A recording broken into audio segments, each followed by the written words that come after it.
Hello and welcome to another Drewtopia voiceover. Today I'm going to make a little shoe rack for my bunny in the closets upstairs. And it's just going to be a very simple project. I'm just getting my table saw out and ready to get going. But what I do recommend first thing to do is make a drawing. What I'm going to do is make a 36 by 12 inch shelf with a 6-inch shelf in the middle. Now what I'm going to do is the plywood happens to be only 7/16 inches thick. So what I gotta do is I gotta do a little bit of math to make sure I get it all right. You see me writing it all down, labeling everything. So you go 7/16 inches thick, and that means the top leg is going to need to be 11 and 9/16 high, and the lower shelf leg will be 5 and 9/16 high. That'll give me the top height of 12 inches and 6 inches, respectively. And then after, the boards are going to be a little bit wonky. The top one's going to be the full size because it's on top of everything. The bottom one I'm putting extra legs underneath, so I have to subtract the width of the leg, which will only make it 34.5 inches wide instead of the full 36. So here I'm just going to go ahead and mark up my legs, and I'm going to head over to the chop saw to get it cut up.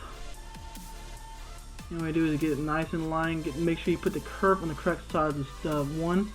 I only want that short section right there, so I'm just going to cut it on the width. And then I'm going to take a piece of wood, I'm going to go grab a pencil, and I'm going to use that board as my mark. This way it helps me get all the boards the exact same width. And I use the original piece I cut the first time, that way you don't have compounding error. So if I made the first board slightly wider, and the second board slightly wider than the first one, it doesn't just keep going wider and wider and wider. So I'm going to take all four, get them all perfectly lined up.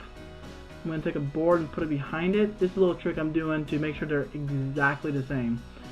This is a little 2x4 right there. And then I realized I need to put a board on top because she is not staying quite in place. Grab another board, place it all on top, and just smush it all together. And this way it ensures every single board is perfectly square and all the exact same length. And remember, this is only for the lower boards. You see they're only slightly off. There we go. All perfectly even. I think, yeah. So what I'm going to do is I want to get the table saw set up so I can start getting that board cut, the wide boards cut up. What I'm going to do is just cut the plywood up. You see I'm using the guide itself to measure. I'm using the tape measure, and I'm also going to grab a square to make sure my guide is square. Because yes, it clips in straight and everything, but it's not always perfect. And you see I put that little key guy in there. I take that out when I'm doing measurements, that way it can't accidentally be turned on. I don't have to unplug it and plug it back in over and over again. So remember, when you're using a table saw, make sure you do it nice and safely.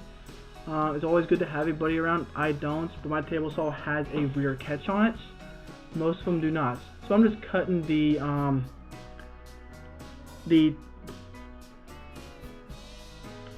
depths of the board right now. Just getting it nice and cut up. Now you notice I used two different boards. I realized partway through that the board I was using was not quite big enough, but I found another piece of plywood that was the same height, but it was the correct length. I could do both shelves with the same wood. It makes it look a little bit nicer. Now I'm measuring out for my 36-inch cut. I believe it's hard for me to read tape measure on here.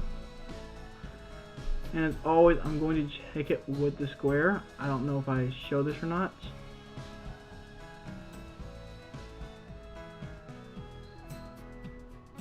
Okay, now I'm gonna have to mark the board.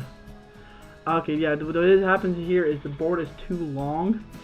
The cut I need to make is 36 inches wide, and my table saw cannot accommodate that wide of a cut. So what I'm going to do is I'm going to mark it on the board. I'm going to have to freehand cut it. So you can see me do. I have to take the guards off so I can easily see what I'm doing. What I'm actually going to do is actually put on goggles and my ear protection. This way, I'm doing this as safe as I possibly can. Just remember, when you're using a table saw, it is a very fast spinning blade that will suck your fingers in. So you do see a ring, there is a ring on my finger, but it is a silicone ring. So if it does get caught, it will immediately break and not take my finger off. I'm also going to put on the push back attachment on so it doesn't accidentally kick back at me. And there it goes, cutting on. And I have to do this real slow. Now, when you do this, you're very rarely going to ever get a perfectly square cut, just because of the circumstances. And there we go, nice easy cut. I take the key out just to make sure. And I'm going to go ahead and, yeah, I see how square it is, and it is slightly off, not too far. For a simple project of a shoe rack, it will be just fine. So now I have a little trouble getting it back in for my second cut, and I get it in there. There it goes. And again, I'm having to freehand. Oh no, I got the guide for the second board. I'm just doing a simple small cut to make it that 34.5 inches wide. And now that I'm done with it, I secure my saw because I don't need it anymore. Now I did go ahead and cut the longer legs for it without you on camera because it's the same process as cutting the short legs. Now I'm going to do is I want to attach them very securely. And I'm just going to do that with some finishing nails. Now the finishing nails you will see are way too long to attach these because these are the only ones I have in stock. And the screw is also just way too long. Nails are a lot easier to cut than screws off because the screws have that round, that helix on it. Your saw will pick one of those helixes and cut through that, and it won't be flush with the wood. So what I'm going to do is I'm going to get my drill ready. I'm going to pre-drill the holes so I don't split the wood because this is very small, fine wood. And I have a very small clamp I'm going to be using, a little vise. It is a suction cup vise, but I don't use a suction cup vise. I use another vise. I do later on clamp this vise down, but not during this project. And I do is, before I of course nail, I'm going to glue it. Now when you glue some pieces of wood, I recommend getting these little cheap acid brushes that you get with like a lot of times with plumbing kits and stuff, and just spread out and get it fully across a piece of wood. It will really help your assembly process. It will really help hold it together.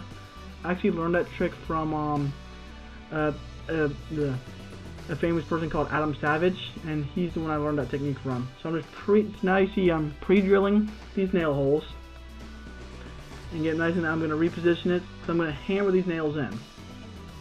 Now you can see me do. I'm going to nail it nice and flush. Then I'm going to grab a nail. What's it called?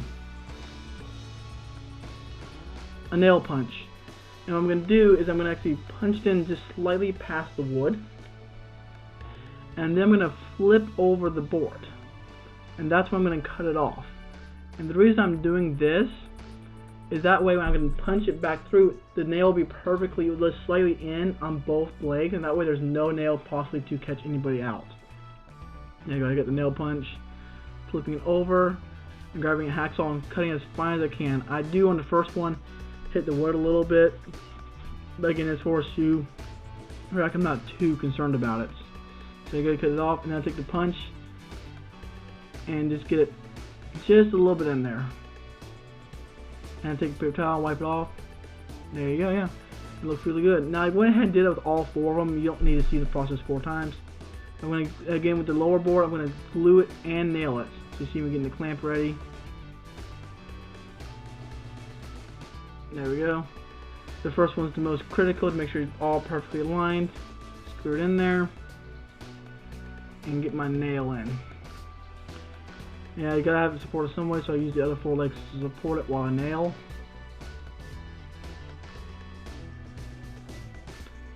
And just slowly in it. Like I said, these nails are a lot longer than I actually need. This is what I had in stock.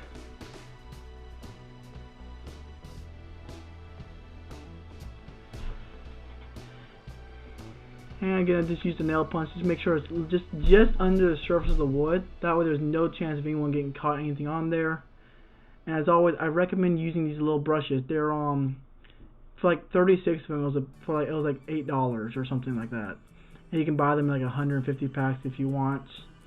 I just have a small drawer of them on the workbench. And so I go to all 4 corners, and I just do the same thing with the top. Now remember, the top board is not perfectly square as you can see, but I still of course want to get that glue nice and spread out. But it's just, that's what's going to be. It's not going to be, it's a shoe rack. It's not super critical. For other projects, you will need a better table saw or just have a guy with your circular saw. And the reason I'm nailing versus screwing even the top bits is just so I don't accidentally split the wood. This is not going to be holding up anything heavy. After all, it is just for shoes. And I do put, I'm just putting one nail on each side. There you go. Get nice and secured in there.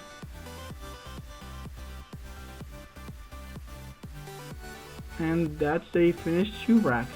Now I do want to show today one more thing you need to do always is make sure you clean up your workspace before going on to the next project.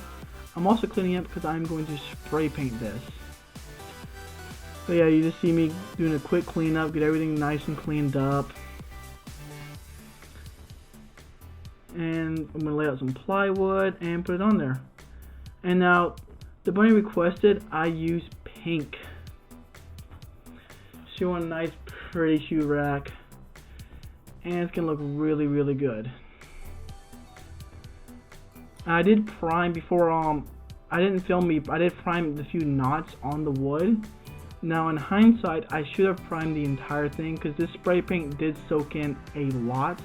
It's not quite the rich color we were hoping for, but it will work. It's just going in the bottom of the closet. And you see me asking in every little nook and cranny. You can see lots of shots of me kneeling down, unfortunately. Every little nook and cranny. I want to get underneath. I want to get that bottom shelf real good. I end up using the entire can of spray paint for this project.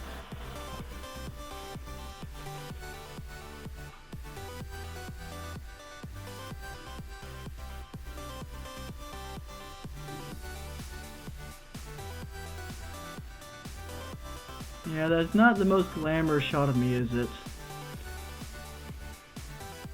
That's okay. You do see me spray a lot on the top, and watching this video over, you really see how much overspray that's going on. I see why there's pink all over the bottom of the garage now.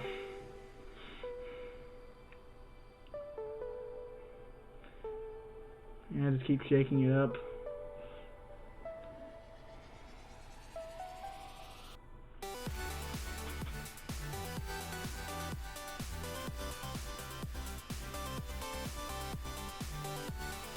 If I do get a little bit on the bottoms of the shelves, that way if you're bent down over there, it does look like it's painted all the way around, but there's no real reason to get the bottom of the shelf at all. I'm just doing it for some slight aesthetic reasons, and because I had a little bit of paint left to get that done. It didn't take much. Just on the edge that you'll see on the front. That way it just looks like it gives it a nice finished look. And I spray paint again where I put my fingers because I took a little bit off.